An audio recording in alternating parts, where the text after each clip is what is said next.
নমস্কার বন্ধুরা, আশা করছি তোমরা সবাই খুব ভালো আছো। আমিও ভালো আছি। তাই সকাল সকাল চলে এলাম একটা নতুন ভিডিও নিয়ে। এই যে সকালবেলা উঠে আমি আমার বাড়িঘর যেটা করতে হয় আমাদের বাঙালিদের, সেটাই করছি। উঠোন টুটুনগুলো ঝাড় দিয়ে নিচ্ছিলাম সকালবেলা। তো আগে তো বাবা বলতো যে রোদ ওঠার আগে ঘরের সামনে জল দেবে, তাহলে নাকি বাড়ির মঙ্গল হয়। এবার আমরা সেটাই করি। আর আমি এমনিতেই ছোটোবেলা থেকেই আমরা ভোরবেলায় উঠে পড়তাম। আমার বাবাও, ওই বাড়ির বাবাও আমাদেরকে সকালে ভোর হওয়ার পরে আর ঘুমোতে দিত না, সেই অভ্যাসটাই রয়ে গেছে এখনও। এর জন্য সকালে উঠতে আমাদের কোনো অসুবিধা হয় না। সেই বাবা তো আগে, আর আমাদের সময় কিন্তু একটা ব্যাপার ছিল, আমরা ভোরবেলা উঠে পড়তে বসতাম। আর সকাল সকাল উঠলে কিন্তু এমনিতেও শরীরটাও বেশ ঝরঝরে থাকে আর মনটাও বেশ ফ্রেশ থাকে। তো এই যে আমার ঝাড় দেওয়া প্রায় অর্ধেক হয়ে গেছে। আর জানি না আজকে ফোনের লাইটটা কেন এত ডিস্টার্ব করছে, আমি অতটা বুঝি না। আর ওই যে সূর্য মামা উঠছে, কি কিরণ দিচ্ছে, কদিন ধরে যা রোদ উঠে ঝলমল করে। বৃষ্টি হলেও যেমন ভালো লাগে না, আবার এতটা রোদও কিন্তু কারো ভালো লাগছে না। একদম সব কিছু 10টা 11টা বাজলে তো আর বাইরে বেরোনোই যাচ্ছে না, মনে হচ্ছে পুড়ে যাচ্ছে মুখ টুক। আর আমাদের এখানে রোদ রোদ তো গাছপালা একটু কম, তাই জন্য আরও বেশি রোদের তাপটা এসে গায়ে লাগে। দুপুরের দিকে তো আমার রান্নাঘরে ঢোকাই যায় না। আর এই যে এটা হলো ওই পাশের বাড়ি, ঝুমাদের বাড়িতে কাজ হচ্ছে, ঘরের মিস্ত্রি। ওনারাও দেখুন কত ভোর ভোর চলে এসেছে। আসলে ওনাদেরও তো এই বাইরে রোদে গরমে কাজ করতে খুব কষ্ট হয়, এর জন্য ভোরবেলা ওনারাও চলে আসে। এখন কিন্তু সকাল কটা, আজকে তো এপ্রিলের, দেখে নিই একবার, আজকে মে মাসের 3 তারিখ হয়ে গেল। আর এখন সকাল 6টা 5-10 বাজে। তো আমি জামা কাপড় কাচ্ছিলাম, ওই পরিষ্কার করে তারপরে ঘরের সামনে জল টল দিয়ে জামা কাপড়গুলো কেচে নিচ্ছিলাম। আসলে আজকে স্বপ্ন দিয়ে আসবে না, তো তাই জন্য আমাকে একাই সব কিছু করতে হবে। তো তার জন্য সকাল থেকেই উঠে পড়ে লেগেছি যাতে তাড়াতাড়ি হয়ে যায়। আর দিন হয়ে গেলে না আমার কাজ করতে একদম ভালো লাগে না, 11টা বেজে গেলে। তো আমি চাই তার আগেই যেন আমার সব কিছু হয়ে যায়, আর হয়েও যাতে আশা করছি। এরপরে তো সব হয়ে গেল, ঘরটার মুছবো, তারপরে স্নান করে রান্না বসিয়ে দেবো। এখন আমাদের এদিকে যা রোদ উঠছে, জামা কাপড় রোদে না দিলে ঘরে এমনি বারান্দায় মেলে দিলেও শুকিয়ে করকরে হয়ে যাচ্ছে।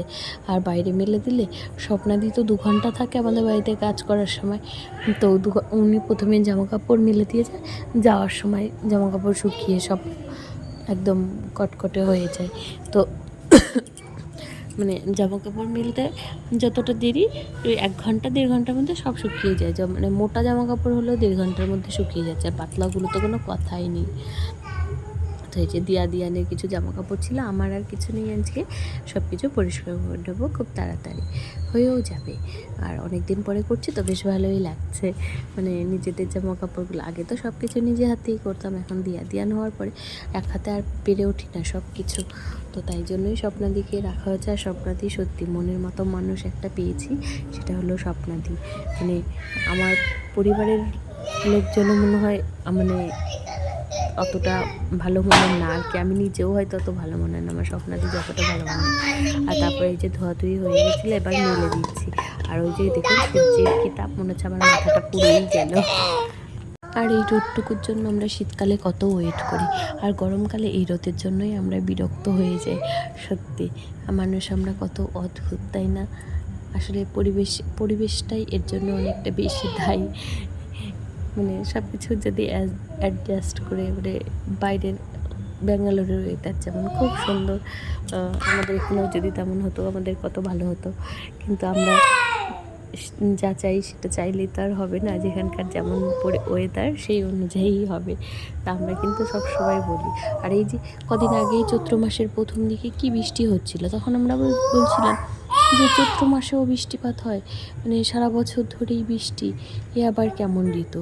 আর এখন দেখুন আমরাই আবার এই রোদের জন্য সব কষ্টে বাঁচছি না, এত রোদ। আর তারপরে এই যে আমার বাইরের কাজ হয়ে গেছিলো, এবার স্নান টান করে আমি চলে এসেছি একদম, না এখনও স্নান হয়নি, আমি চলে এসেছিলাম এখন সবজি কাটতে, সবজিগুলো কেটে রেখে তারপরে যাব।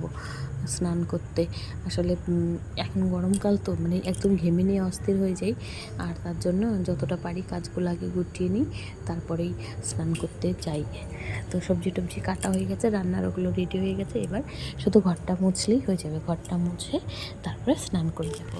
আর স্বপ্নাদি না এলে আমার এই কাজগুলো করতে করতেই স্বপ্নাদি আস্তে আস্তে সেই 12টা 12:30 বেজে যায়। আর দেখুন আজকে আসেনি, আসবে না যেই বলেছে, আর অমনি আমার 7টার আগেই সব কাজ হয়ে যাবে। আসলে আমরা না চেষ্টা করলে সবই পারি, করি না, তাই সব কিছুতেই অজুহাত খুঁজি। আর আমার আরেকটা অসুবিধা হয়েছে, মানে রোজ রোজ করতে গেলে হয়তো মাথাটা গরম হয়ে যেত, রেগেও যেতাম। দিয়ানকে নিয়ে না আর পেরে উঠি না, তাই জন্যই স্বপ্নাদিকে রাখা। নাহলে এতদিন কিন্তু আমার বাড়িতে কোনো কাজের লোক ছিল না, আমরা নিজেরাই করতাম। মা ছিল, মা ওদেরকে মানে মাম্মাম যখন ছিল তখন মা মাম্মামকে ধরতো, আর আমি নিজেই সব কিছু করে নিতাম। আসলে আমার মাম্মাম হওয়ার আগের দিন পর্যন্ত আমি এতটাই ফিট ছিলাম যে আমার কোনো অসুবিধা হতো না। তখন আর হওয়ার পরেও মা ওকে ধরে বসে থাকতো, আমি বাড়ির সব কাজগুলো গুটিয়ে নিতাম। কিন্তু এখন তার মা নেই, তো আমাকে নিজেকেই সব কিছু তো আর দেখা সম্ভব হয় না, তাই জন্যই স্বপ্নাদিকে রেখে নিয়েছি। আর এই যে সব ঘরগুলো মোটামুটি মোছা হয়েই এলো, এবার স্নান করলে তাহলে আমার কাজটা শেষ হবে। আজকে কিন্তু অনেক কিছু করে নিলাম এই কম সময়ের মধ্যে। তো এমনি করেই আমি আমার বাড়িঘরগুলো আর আমার সংসারটাকে ভালোভাবে ধরে রেখেছি। আসলে কাজ করার মধ্যে আমার মনে হয় না কোনো কিছু খারাপ লাগা, আর মানে খারাপ লাগা থাকতে পারে। অনেকে আছে কাজ করতেই চায় না, হ্যাঁ সে ভাবে কি সে বাড়ির কাজ করব, আমি কি কাজের লোক নাকি? এর সাথে আবার কাজের লোকের কী আছে, বাড়ির কাজে নিজের কাজ করব নিজে সে তো ভালো কথা। তো যাই হোক, এই যে আমি ফ্রেশ হয়ে চলে এসেছিলাম রান্নাঘরে, আর আজকে কী কী রান্না করব সেগুলো আপনাদেরকে দেখিয়ে দেবো। আর দিয়ার না এখনও অবধি ওঠেনি, ওরা এখন একটু পরের দিকে ওঠে, 8:30 9টার দিকে ওঠে, তো ততক্ষণে আমার সব কিছু হয়েও যায়, আমার খুব ভালো হয়। এই যে এবার চলে এসেছিলাম রান্নাঘরে, রান্নাবাড়া মোটামুটি হয়ে গেছে, এবার শুধু ডিমের তরকারিটা করলেই হয়ে যাবে। আর আসলে আমার বাড়িতে না সবার খাওয়ার ধরনটা একটু আলাদা, সবার একটু আলাদা আলাদা পছন্দ। চেষ্টা করি সবার জন্য মানে সবার মন রেখে সবার মন জুগিয়ে রান্না করার। আসলে আমাদের পরিবারে আমি, আমার বর, আমার ছেলে মেয়ে আর আমার বাবা, তো আমরা সবাই না সবাইকে খুব ভালোবাসি। সবাই সবার কে একটু বোঝার চেষ্টা করা হয়, আর এর জন্য হয়তো আমরা একটু ভালো আছি। একটু না, অনেকটাই ভালো আছে, আমাদের মতো ভালো খুব কম জনা আছে। দেখি তো সবার পরিবারে কত রকম অশান্তি। আমরা এখন মোটামুটি ভালোই আছি, অনেকটাই ভালো আছি ঠাকুরের আশীর্বাদে, আর এমন ভালোই যেন থাকতে পারি। মোটামুটি সবার শরীরটা যেন একটু সাথ দেয়, সবার শরীর ঠিক থাকলে মানসিক দিক থেকে আমরা এমনিতেই ভালো থাকবো। কারণ তেমন কোনো ঝুট ঝামেলা আমাদের মধ্যে নেই, আর কেউ চেষ্টা করলেও পারবে না। আসলে আমার বড় খুব ভালো, আর আমাকে সবাই বেশ ভালোই বাসে। বিয়ের পর থেকে আমি এই বাড়িতে বেশ ভালোই আছি, অনেক আদরেই আছি। আমার মতো খুব কম জনাই হয়তো এতটা লাকি যে আমার শ্বশুর শাশুড়ি কোনো দিনই আমাকে কোনো কথা শোনায়নি, আর যেটুকু শোনায় আমার বর খুব ভালোভাবে শোনায়, মানে আমিও শোনাই তাকে।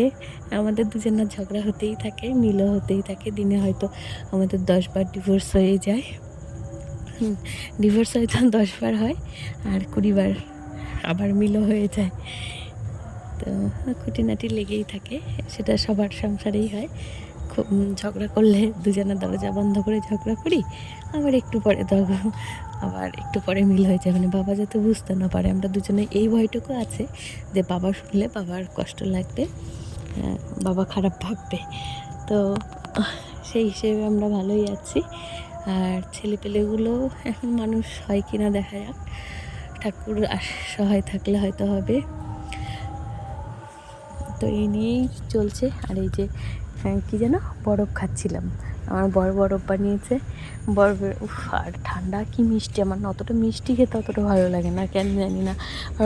মিষ্টি খেতে একসময় খুব পছন্দ করতাম, এখন আর মিষ্টি খাই না তা না, খাই হালকা মিষ্টি। আর এই চিনি আর বরফগুলো দেওয়া ছিল, আর এই যে বাইরে তখন আলুর চিপস রোদ দেওয়া ছিল, তো আলুর চিপসগুলো তুলে নিচ্ছি। তোলার জন্যই এসেছিলাম বাইরে। আমি আমার থেকে দিয়া বেশি তুলতে চাইছিল। ও বলছে নিয়ে যাই চিপস। ও ভেবেছে কি কাঁচাই হয়তো খাওয়া যাবে। আমি বলেছি চিপস। আর এই যে ওদের দুজনের দেখুন কেমন চেয়ে চেয়ে খাচ্ছে। ঠান্ডা জল খেতে এত পছন্দ করে এরা, কি বলবো, যেই ঠান্ডা লেগেছে আর দুজন কাড়াকাড়ি করে খাচ্ছে ওর পাপার থেকে। ওর পাপাও খেতে ভালোবাসে। ওরা চারজনাই, আমি আর বাবাই একটু ঠান্ডাটা একটু কম পছন্দ করি, মানে ফ্রিজের ওই কনকনে ঠান্ডা যেন কেমন লাগে। দেখুন কী সুন্দর খাচ্ছে, কী যে খুশি। যাক, এদের দেখে, এসব দেখেই কিন্তু বেশ ভালো লাগে। দেখুন কী সুন্দর ওকে জড়িয়ে ধরছে, গিয়ে আদর করবে। মানে এরা সবাইকে কী করে পটাতে হয় সেগুলো খুব ভালো করে জানে। বাচ্চা হলে কী হবে। তো অনেক আজে বাজে বকে ফেললাম আজকে। আপনারা সবাই ভালো থাকবেন, সুস্থ থাকবেন। আর এই যে বিকেলবেলা সবাই একটু আড্ডা দেওয়া হয়, বেশ ভালো লাগে, কিন্তু মনটা সব ফ্রেশ হয়ে যায়। সবাই আসে এক জায়গায় একটু বসে কিংবা দাঁড়ায়, গল্প করে, কে কী জামা কাপড় কিনলো, কী করলো। আর পিএনপিসিও হয় মাঝে মাঝে একটু একটু, বেশ ভালোই লাগে। মহিলারা এক জায়গায় থাকবে আর সেটা হবে না, সে কি কখনো হয়? তো এই করেই আমাদের সারাটা দিন কেটে যায়। আর এমন করেই যেন সারাটা জীবন কাটিয়ে দিতে পারি। আপনারা সবাই আমাদেরকে একটু আশীর্বাদ করবেন, আমরা যেন ভালো থাকি। আর আপনারাও সবাই ভালো থাকবেন। আমি আমার ঠাকুরের কাছে ওটাই চাই যে সবাই যেন আমরা ভালো থাকি। দেখবেন আশেপাশের বাড়িতেও কারো কিছু খারাপ হলে না, নিজেদের যেন কোথায় একটু খারাপ লাগে। তো সবাই ভালো থাকলেই ভালো লাগে। আর এই যে তারপরে আমার বর খাটের নিচটা পরিষ্কার করছিল, গোটাচ্ছিল। আমি এক ফোঁটাও সাহায্য করিনি, ও নিজে নিজেই করেছে। ওগুলো তুলে, টেডিগুলোকে তুলে ওপরে নিয়ে গেছে। তো আজকের মতো ভিডিওটি এখানেই শেষ করছি। ভালো থাকবেন, সুস্থ থাকবেন। দেখা হবে পরের একটা নতুন ভিডিওতে।